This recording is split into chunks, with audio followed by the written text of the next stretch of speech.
Good morning and I welcome you all to Yadnya Investment Academy. I hope you all are doing good. My name is Anush Mokashi and स्वागत है आप सबका आज की ताज़ा खबर में। वर्ल्ड इकोनॉमी के साथ करेंगे आज की ताज़ा खबर की शुरुआत। तो सबसे पहले जो न्यूज़ है in the world economy section तो वो है about US unemployment benefit claims के बारे में। तो यहाँ पे ये जो नंबर आया है of jobless claims for the week ending 18th of May, तो वो गिरा है by 8,000 to 2,15,000 as compared to 2,23,000 जो प्रीवियसली था। अब इसका मीनिंग क्या है? तो ओवरऑल अगर हम इसको एक सिंपल टर्म्स में अगर समझे तो ये जो इंडिकेट करता है, अभी ये गिरना, ये नंबर गिरना is indicating a strong labour market. तो लेबर मार्केट जो है तो वो अभी स्ट्रांग है and this might fuel inflation because अगर लेबर मार्केट स्ट्रांग है so there are more and more job, so ये इन्फ्लेशन भी फ्यूल कर सकता है। एंड इनडायरेक्टली जो हायर फॉर लॉन्गर स्टांस है फॉर फेड, तो वो और भी may be longer and longer हो सकता है। So this is how this data is overall interpreted. Then अगली न्यूज की तरफ बढ़ते हैं एनवीडिया के बारे में। तो एनवीडिया का जो रिजल्ट है ना, Q1 का इनका जो रिजल्ट था, तो revenue has increase by 262% to $26.04 billion. जबकि एस्टिमेट कितने थे? एस्टिमेट थे $24.65 बिलियन। सो रफली डेढ़ 2 बिलियन से इन्होंने एस्टिमेट बीट किए हैं रेवेन्यू के टर्म्स पे। सो Q1 का रेवेन्यू था $26.04 बिलियन का एंड एस्टिमेट वो रफली $24.65 बिलियन। नेट इनकम जो है तो वो बढ़ा है by more than 600% to $14.88 billion. Nvidia का जो फोरकास्ट है for Q2 that is at $28 billion ±2%, इसे ये रेंज है। देन एनालिस्ट का जो एक्सपेक्टेशंस था, analyst were expecting $26.66 billion. So guidance भी ज्यादा दिया है, right? Then Nvidia again expected जो ग्रॉस मार्जिन है, adjusted gross margin, they are expecting at 75.5% ±50 basis points, and analysts were expecting in the same range 75.8%। Q1 का जो इनका gross adjusted margin था, एडजस्टेड ग्रॉस मार्जिन था, तो that was at 78.9 whereas the estimates were 77। तो यहाँ पे भी बीट किया है। एंड इनका जो कॉम्पिटिटर है एएमडी, तो उनका जो एडजस्टेड मार्जिन है that stands eight 52% for the first quarter. अब हम बढ़ते हैं अपने इंडियन इकोनॉमी सेक्शन की तरफ। तो इंडियन इकोनॉमी सेक्शन में सबसे पहली न्यूज है एनएससी के बारे में। तो यहाँ पे जो मार्केट कैपिटलाइजेशन है of all the listed companies on the NSC has surpassed $5 trillion. And now ये इंटरेस्टिंग यहाँ बात यहाँ पे है कि NSC 500 has also touched an all time high. I think रफली 21,500 के आसपास ये ऑल टाइम हाई है। अगेन इंडिकेटिंग की जो ओवरऑल रैली है this is not only restricted to the large cap stocks, right? So across the board ये rally चली है। एंड जर्नी अगर हम यहाँ पे देखिए, सो 2 ट्रिलियन मार्केट कैप था of all the listed companies in July 2017। तो वो 3 ट्रिलियन हो गया in May 2021। So it took 46 months approx 2 trillion to 3 trillion की जर्नी में। 3 ट्रिलियन टू 4 ट्रिलियन की जर्नी अगर हम देखें तो इट टुक 30 मंथ्स। दिसंबर 23 में ये 4 ट्रिलियन हुआ। एंड ये जो लेटेस्ट 1 ट्रिलियन ऐड हुआ है तो वो ऐड हुआ है इन लास्ट 6 मंथ्स। सो ये बढ़ता ही रहेगा, मतलब ऐसे एक्सपेक्टेशन है बिकॉज अगर इंडिया को ग्रो करना है, इंडिया इंडिया की जीडीपी अगर हम 7 ट्रिलियन देख रहे हैं, so this market cap expectation ये है कि ये भी बढ़ता रहेगा आगे जाके। देन नेक्स्ट न्यूज के बारे में बात करते हैं। नेक्स्ट न्यूज जो है तो वो डिमांड जो है for used vehicles, pre owned vehicles and used vehicles for 3 to 5 years old cars जो होते हैं, तो उसको generally young pre used vehicles के तौर पे देखा जाता है। तो इसकी डिमांड जो है तो वो बढ़ रही है in comparison to supply of all the used vehicles. And इसके चलते हो क्या रहा है कि जो प्राइसेस है of these used vehicles, pre owned vehicles, ये बढ़ रहे हैं at 8 to 10% on an annual basis. And यहाँ पे जो ट्रेंड है ना, यहाँ पे ट्रेंड ये भी दिख रहा है कि जो यूज्ड व्हीकल्स है दिस इज नॉट ओनली, मतलब ये मतलब ट्रेंड दिख रहा है into SUV segment as well, preference वहां पे भी दिख रहा है। एंड अगेन जो एक्सपेक्टेशंस है कि ये बूस्ट कर सकता है the organised use car market, जो कि 45% शेयर हो सकता है विद इन 3 years। देन थोड़ा आउट ऑफ न्यूज जाके अगर हम यहाँ पे बात करें, तो अगर आपने लैंडमार्क कार्स पढ़ा है कंपनी, तो वो भी यूज्ड व्हीकल्स के सेगमेंट में ग्रो करना चाहते हैं। They have some commentary on this. आप मेरा वीडियो भी देख सकते हो आपको यदना के चैनल पे मिल जाएगा लैंडमार्क कार्स का video. Then if you have studied vehicle finance companies जो एनबीएफसीज है जैसे कि Chola, then again to some extent Shriram finance etcetera, तो वहां पे भी एक मेजर चंक चोला का तो एक मेजर चंक आता है from used vehicle segment. So overall this industry is growing very fast. And यहाँ पे अगर current value of pre owned car sales की अगर हम बात करें तो $32.44 बिलियन की ये टोटल सेल्स है, and this is expected to more than double to $73 billion by FY 28। And जो ग्रोइंग डिमांड है for SUVs which is now 55%, ये मिरर हो रही है in the used vehicle mix as well. So overall ये contribute कर रहा है in overall expansion of the organised used car market. Then next news के बारे में बात करते हैं, तो नेक्स्ट न्यूज है अबाउट एक पीएमआई रिलेटेड डेटा है। तो HSBC's flash India composite purchasing managers index, this is again compiled bye S&P global. तो ये जो नंबर आया है फॉर दिस मंथ मई, 61.7 का ये नंबर है as compare to the final reading of 61.5 in April, again marking a 34th month above 50 level mark. Then services related ये number देखे तो services number is at 4-month high at 61.4 in May as compared to 60.8 in April. अब ये overall क्यों बढ़ा है ये number? तो बिजनेस एक्टिविटी जो है in India that is expanded robustly in the month of way, which is help मई में एक्सपैंड हुई है, which is again helped by ये जो एक्सपोर्ट्स है, तो एक्सपोर्ट्स बढ़ रहे हैं, then rising manufacturing output and new orders आना इसकी वजह से भी है, एंड स्पेशली जो सर्विसेज सेगमेंट में न्यू इंडस्ट्रीज है वहां से अच्छी खासी ग्रोथ आई है। देन अब हम बढ़ते हैं अपने स्टॉक स्पेसिफिक सेक्शन की तरफ। तो स्टॉक स्पेसिफिक सेक्शन में रिजल्ट्स के बारे में एनालिसिस करेंगे। तो सबसे पहले बात करते हैं कॉनकॉर्ड बायोटेक के बारे में। तो this is a pharma company, and यहाँ पे ये कंपनी को आपने एक एनुअल बेसिस पे ही एनालाइज करना चाहिए, जैसे कि FY 24 वर्सेस FY 23, बिकॉज यहाँ पे होता क्या है कि क्वार्टरली बेसिस पे अगर हम इसको एनालाइज करने जाए, because there are certain spill over effects, जैसे कि कॉन्ट्रैक्ट एग्जीक्यूशन कंप्लीटली एक क्वार्टर में नहीं हो पाता है, एंड कुछ रेवेन्यू लेट्स से Q1 का Q2 में चले जाना, सो एग्जाम्पल ऐसे तौर पे। तो इसलिए मैनेजमेंट का भी यही कहना पड़ता है कि आप इसको एनुअल टू एनुअल बेसिस पे ही इसको एनालाइज कीजिए। तो ओवरऑल अगर हम इसका एनुअल के बेसिस पे अगर इसको एनालाइज करें तो कंसोलिडेटेड रेवेन्यू जो है तो वो बढ़ा है by 19% on a YY basis, and PAT जो है तो वो बढ़ा है by 28% on a YY basis. EBITDA margin भी स्लाइटली बढ़े हैं 45.74% FY 24 में as compare to 44.37% in FY 23। अब यहाँ पे ओवरऑल कॉनकॉर्ड बायोटेक के स्टोरी यही है कि जो लॉन्ग टर्म मतलब इन्होंने गाइडेंस दिया है in their Concord now.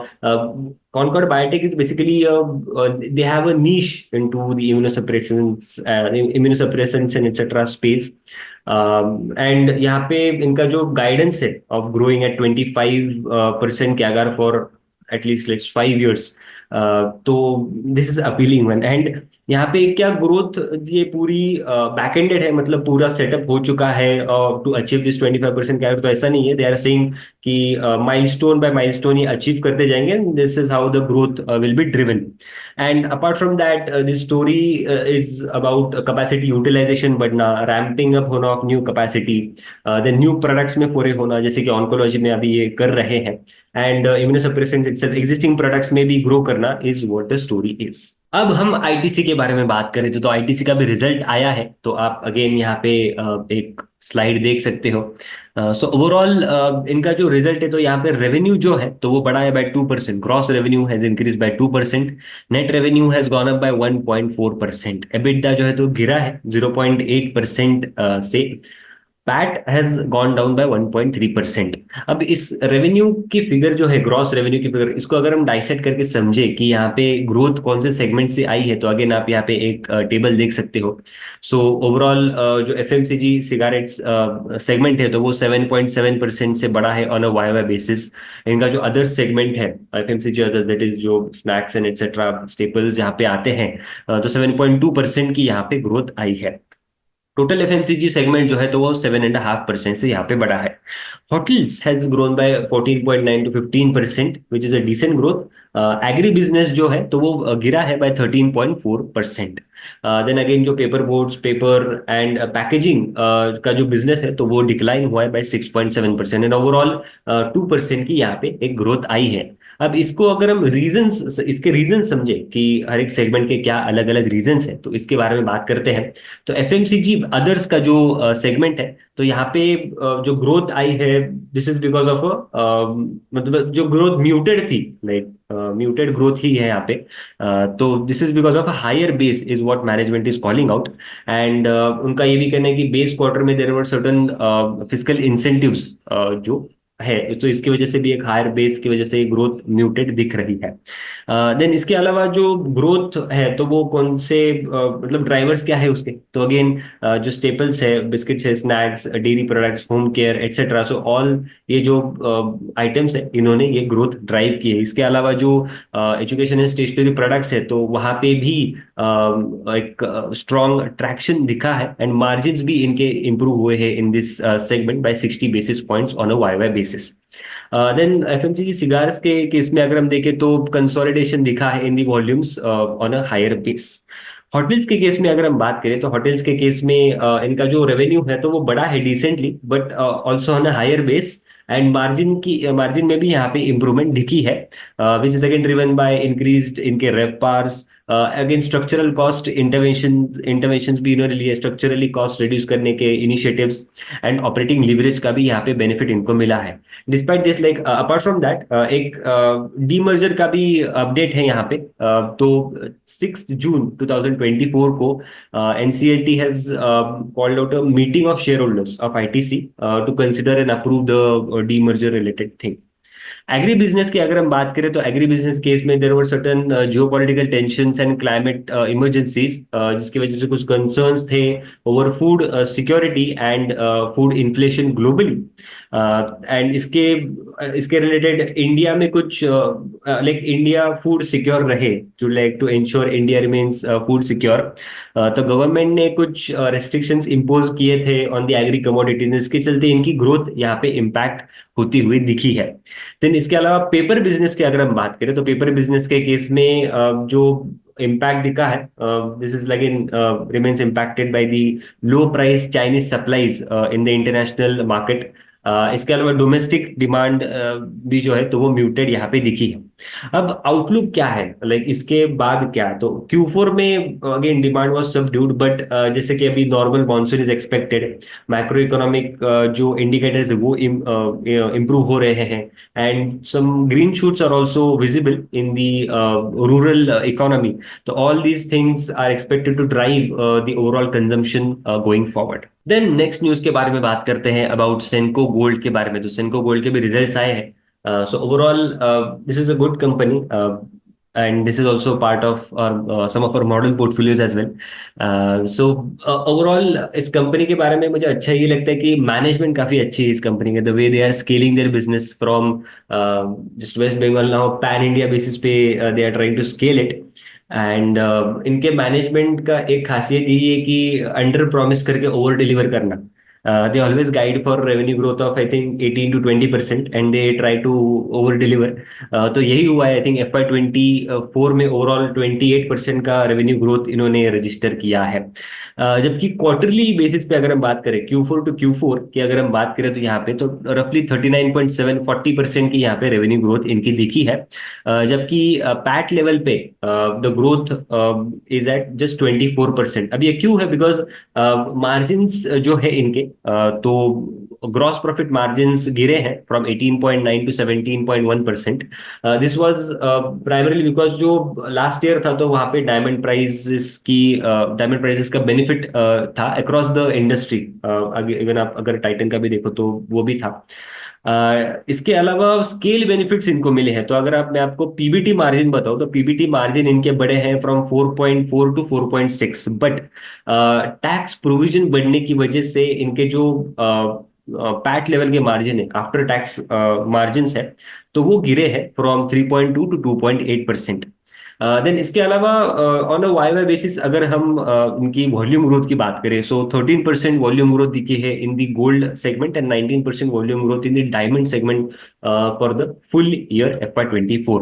Triple H D की अगर हम बात करें तो सेम स्टोर सेल्स ग्रोथ इनका 19% है if I compare with the Titan, let's say Tanishq, etc. तो 10-12% के रेंज में, and even Kalyan Jewellers in the similar range. 19% is way too high in comparison. Study ratio भी इनका improve होता हुआ दिख रहा है। देन नेक्स्ट न्यूज के बारे में बात करते हैं। This is about Indigo. तो इंडिगो के भी Q4 के रिजल्ट्स आए हैं, एंड यहाँ पे इनका जो प्रॉफिट है तो that is more than double to 1,895 crore rupees on healthy demand for air travel. तो यहाँ पे इनकी जो कैपेसिटी है तो वो बढ़ी है बाय 14.4% से। Passengers have increase by 14% to 26.7 million. Revenue बढ़ा है टू 17,825 CR। यहाँ पे growth is 25.9% on a Y basis. Net profit as I said has increased to 1,895 CR as compared to 919 crores in the base quarter YY basis. इसके अलावा they are also going premium. तो यहाँ पे what they are saying is considering की जो India की growing economy है and evolving aspirations है, so they are saying it's time for IndiGo to redefine premium travel in India. So interesting होगा आगे जाके ट्रैक करना कि ये कैसे इसमें ग्रो करते हैं। देन इसके अलावा कैपेसिटी एक्सपेंशन के भी इनके प्लान्स है। In Q1 FY 25 they are saying इनकी जो ओवरऑल कैपेसिटी है वो 10 to 12% से और बढ़ेगी on a Y Y basis. Then इसके अलावा मामा अर्थ के भी रिजल्ट आए हैं, तो इनके रिजल्ट्स भी एनालाइज कर लेते हैं। सो ओवरऑल अगर हम Q4 FY 24 का कंसोलिडेटेड रेवेन्यू देखें तो दैट इज एट 471 CR, जो कि बढ़ा है by 21.5% on a year on year basis. यहाँ पे like for like growth is 23.3%। EBITDA improve हुआ है bye 780 basis points. And Q4 का जो पैट है तो वो आया है, this is highest ever PAT at 30 crore for the quarter. And overall FY 24 के पैट की अगर हम बात करें, so this is at 111 crore का ये पैट है। ओवरऑल FY 24 की अगर हम बात करें, सो 28.6% की यहाँ पे ग्रोथ इन्होंने रजिस्टर की है रेवेन्यू में, एंड जहाँ पे 31.6% is like for like growth. Business again continues to be a capital efficient, जहाँ पे निगेटिव वर्किंग कैपिटल साइकिल है ऑफ -13 days। अब ग्रोथ ड्राइवर्स क्या रहे हैं? So overall strong offtake momentum है which is continuing for Mamaearth with faster than market growth दिखी है, and they have also garnered 1.2% of offline market share for face washes and 40 basis points of market share for shampoos। इसके अलावा जो the derma company है that is again clogged more than 500 crores of revenue, and यहाँ पे break even भी achieve हुआ है for all the quarters in FY 24। So this was it. I hope आपको आज की ताज़ा खबर अच्छी लगी होगी। ऐसे और वीडियोस के लिए हमारे चैनल में बने रहना, वीडियो को लाइक करना, शेयर करना और चैनल को सब्सक्राइब करना मत भूलना। मिलते हैं अगले वीडियो में। Thank you so much.